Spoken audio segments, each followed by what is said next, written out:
Hey guys, Blameitonjorge here, and a few months back I had a series called The Lost Media Case Files, where I discussed new pieces of lost media. With so many weird mysteries being posted online, I wanted to revive that series as kind of a monthly feature. And in order to do so, we'll need some protection, and that's where this video sponsor Surfshark comes into play. With Surfshark, all your online activity stays private, so you're safe from hackers even on sketchy Wi-Fi or strange websites. Whether you're combing through Fortune archives or weird Reddit threads, Surfshark keeps your digital footprints hidden. Best of all, Surfshark protects unlimited devices, so your entire household can browse safely. And with 3,200 servers in over 100 countries, you can bypass region locks to watch rare content that isn't usually available in your country. If that wasn't enough, Surfshark One offers breach alerts, antivirus protection, and an ad-free private search tool. That's all you need to explore the internet securely.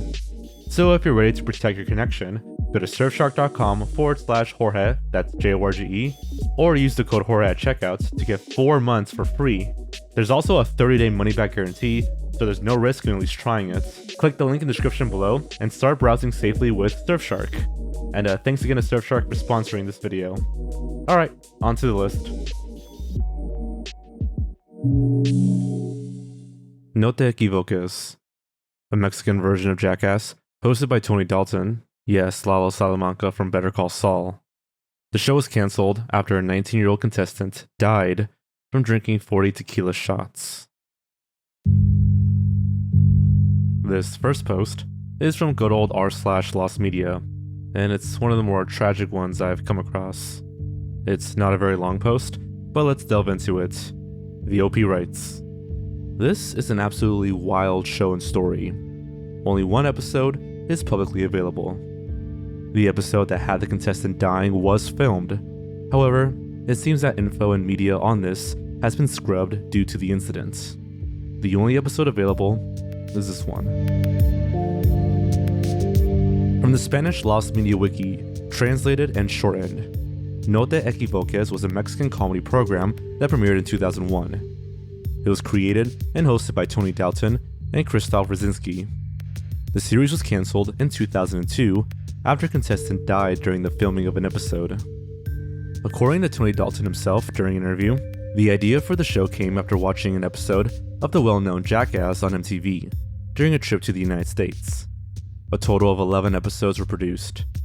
In them, the hosts performed all sorts of dangerous or daredevil challenges to entertain the audience.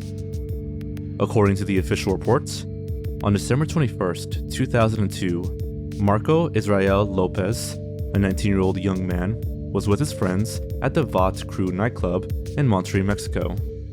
At around 1:30 a.m., Tony Dalton and Krzysztof Rzyński showed up to record an episode of No Te Equivoques. According to witnesses, Dalton and Krzysztof began inciting the audience to participate in a challenge that consisted of drinking 25 shots of tequila to win a bottle of wine. Marco Lopez was chosen to participate. Before the show began, the host told Marco to say, "This is make no mistake," a phrase often used by contestants on the show. He then drank 30 shots of tequila, surpassing the record and winning the challenge. However, instead of crowning him the winner, Dalton and Krzysztof encouraged him to drink 10 more shots, bringing his total to 40. Minutes later, Marco collapsed backstage and died a few hours later. According to a witness, 3 Televisa cameras were present at the scene and recorded the entire event. The show was cancelled after this incident, for which even Tony and Krzysztof had to testify before a judge. The nightclub where the death occurred had to close since then, and it was not until 2020 when it was demolished. Today, very little information exists about this program, despite being a project well known to Tony Dalton fans. Televisa has never mentioned the show, and its hosts seem uninterested in mentioning it, most likely due to the death of young Marco Lopez. Only one episode was recovered, uploaded to YouTube in 2015.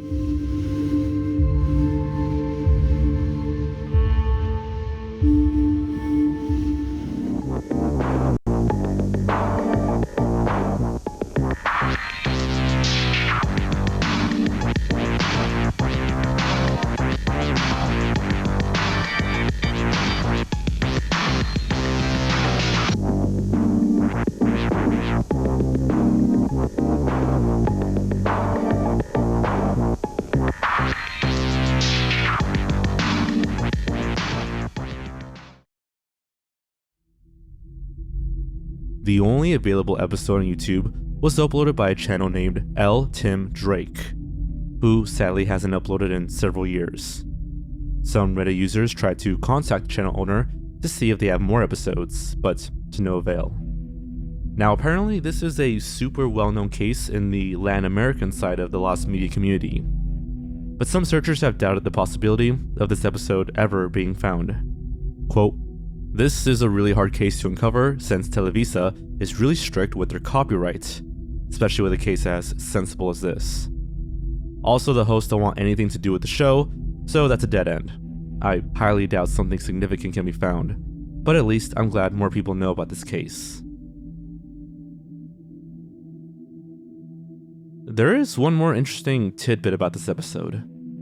The OP later commented, "I saw another Reddit post that claimed that there was an alleged cover-up going on since this show was posted on r/Today I Learned with almost 5,000 upvotes, and it got deleted." I wish this thread was still available, and for the life of me, I cannot find it. I don't know why it was deleted from Today I Learned. That looks pretty suspicious, but I don't want to jump to any conclusions that there's a cover-up or something. And to make matters worse, OP's Reddit account has also been suspended. There's plenty of intrigue in this mystery, which is exactly why it continues to draw attention. But realistically, the chances of this ever surfacing are slim, assuming it even aired in the first place. And if it did, maybe it's better off lost, out of respect for Mario's family, of course.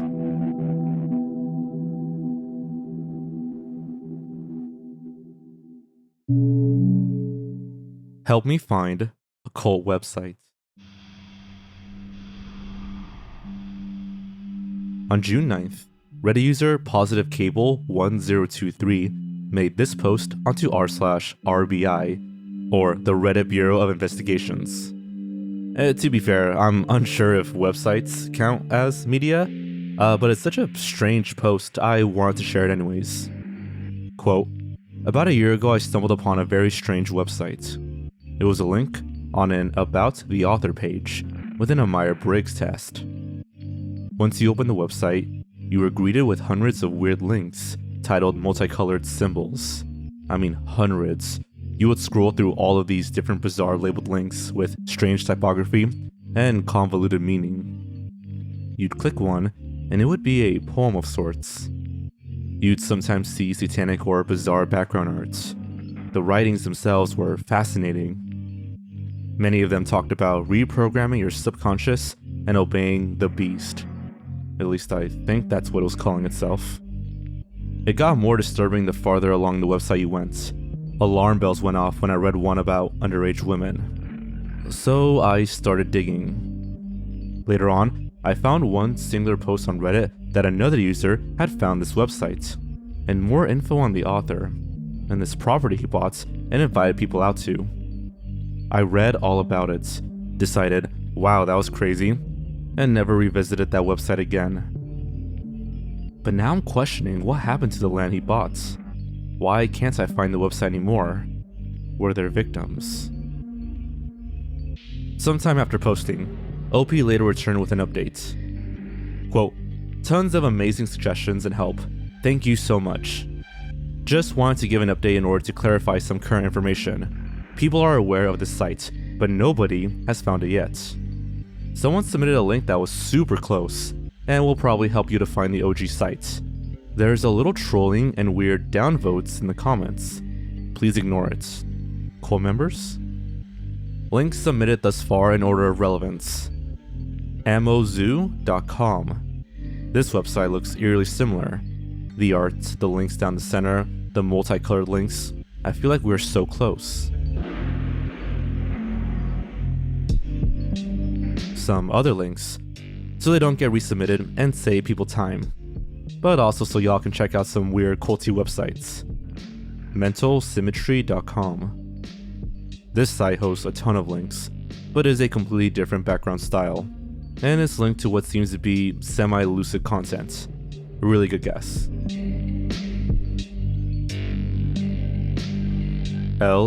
lhohq.info. Click the mouse. I'm not sure where they found these many horrible pictures of Mickey Mouse. Yvette's bridalformal.p1r8.net. Not relevant, but bizarre.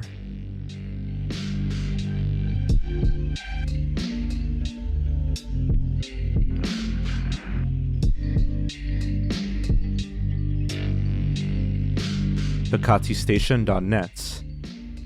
Well known and equally bizarre.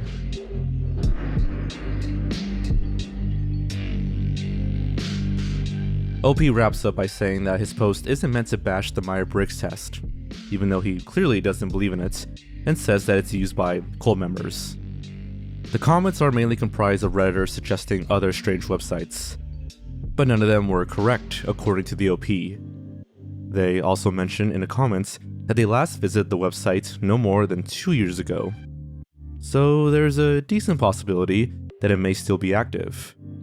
But if the domain expired, and OP doesn't have it in their history or something, then this strange website, which may have been operated by a cult, got away. These internet-based pieces of lost media are always so difficult to find. There's rarely a name or corporation attached, so it just boils down to finding the right guy. I'm hoping that by sharing this post, someone out there can put this niche mystery to rest.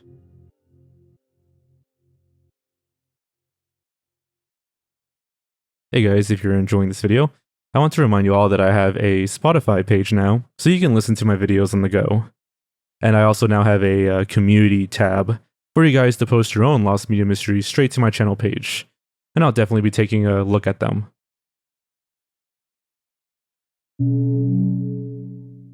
Fully Lost, 1967 to 1968.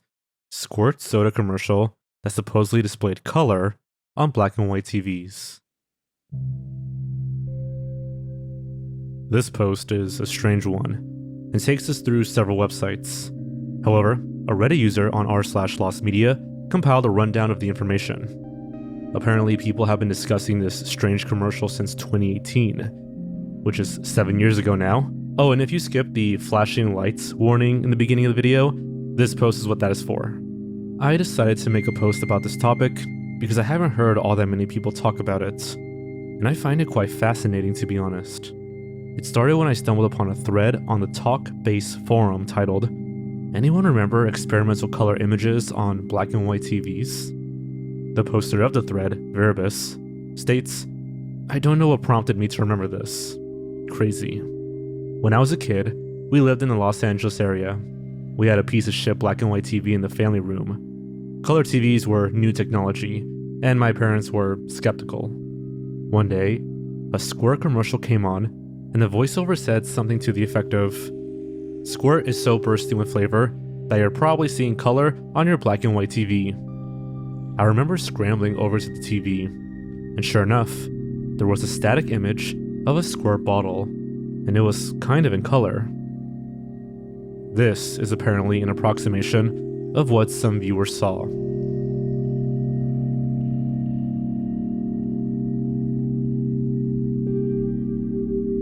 Verbus goes on to link a blog post that quotes a newspaper article from around the same time, which goes into a lot more detail about how this illusion was done.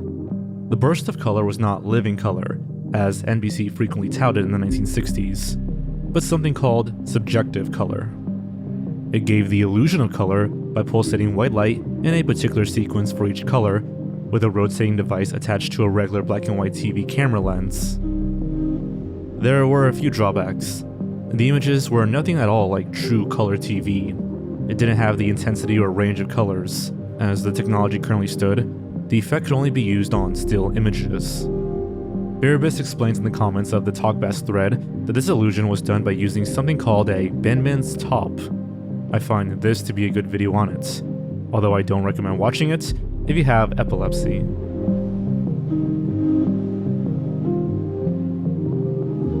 The effect given, being able to see color from a black and white pattern, ended up being named the Fechner color effect, after one of the several people who experimented with this illusion. According to this article from 1968, The penham's top was inserted between the camera lens and the scene being viewed by the camera in order to create this illusion for TV. Another source from 1968, the British TV show Tomorrow's World displayed an example of how this illusion would look when played on television. Epilepsy warning again, as the flashing displayed from this illusion is quite brutal on the eyes. According to the most recent American research, more than half of you watching now will be seeing something which is invisible to the others. Well, did you see it? Color on a black and white system. If you didn't see it, it could be because your viewing conditions aren't right. The people who made that film say the curtain should be drawn and the lights on in your room. Here's another film from the same makers. Try blinking your eyes, that might help a bit. Now what you're looking for is the color generated in the flakes as they fall out of the packet. They're intended to appear red, blue, and green. If you still don't see it, try getting a bit nearer the set. It seems that the people on the talk-based forum aren't the only ones who remember seeing this illusion on TV either, as the subreddit r/AskOldPeople had a post from several years ago titled, "Am I nuts? Or does anyone else remember color commercials on black and white television sets?" The user in the post describes their memory of seeing a commercial for a green-colored soda that appeared to be in color, with both the user themselves and their family being impressed by it. It's very unlikely that this commercial was saved or archived anywhere, given that this was the 60s, and the majority of the commercials from back then are now long gone, and the illusion that was created for the commercial didn't last very long, which I'm honestly kind of glad for, because the strobing image required for the effect to work is very intense and hurts to look at for too long. And to be honest, it's not really all that colorful compared to what we have now. But it would be fascinating to see if there's a recording of it out there somewhere. Honestly, this piece of lost media and the phenomena of subjective color is really cool, and it's exciting how so many people remember seeing a commercial like this. By 1969, according to TV Obscurities, only about 33% of households had color TV, so the technology was available, just not widespread. The majority of people still have black and white TVs, so this effect must have been far out for the late 60s. There have been some minor search efforts, like this Reddit user who commented, "I did some deep research on this a while back, so it's cool to see someone else bringing it up. I did reach out to Dr. Pepper, who owns Squirt, and they do not have it in their archive." Consumer VCRs weren't a thing in the 60s, so the likelihood of someone having recorded this commercial when it aired is extremely low. Maybe somewhere, buried in an old broadcast reel or a private collection, lies a copy of this strange commercial just waiting to be rediscovered. Until then, it will remain a mystery.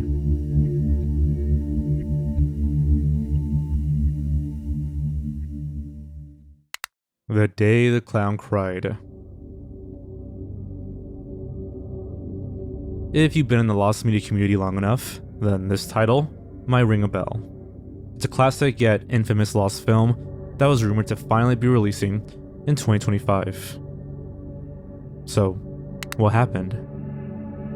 Directed by and starring legendary comedian Jerry Lewis, the film has become one of the most talked about and taboo cinematic enigmas in Hollywood history. It was never officially released, never screened for the public, and for decades, Lewis himself refused to let anyone see it. Are we ever gonna get to see The Day the Clown Cried? No. No. You want to know why?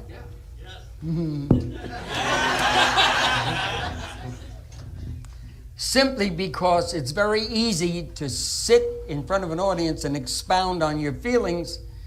It's another thing to have to deal with those feelings. And in terms of that film, I was embarrassed. I was ashamed of the work, and I was grateful that I had the power to contain it all and never let anybody see it.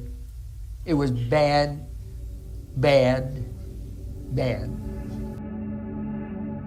The plot follows Helmut Dork, a washed-up German circus clown during World War II.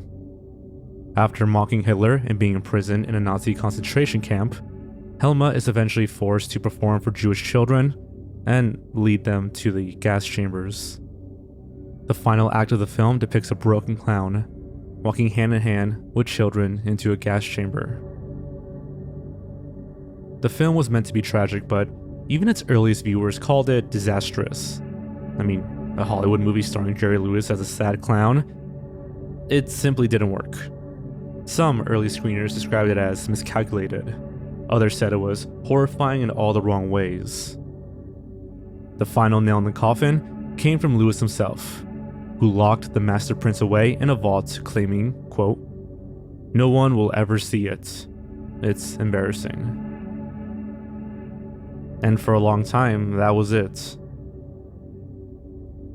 In 2015, it was revealed that Jerry Lewis had donated a copy of the film to the Library of Congress, under the condition that it not be released for 10 years, or 2025. However, 1 year prior, in 2024, it was screened to journalist Benjamin Charles Germain Lee, who confirmed that the library did not contain the full film, only 5 hours of footage.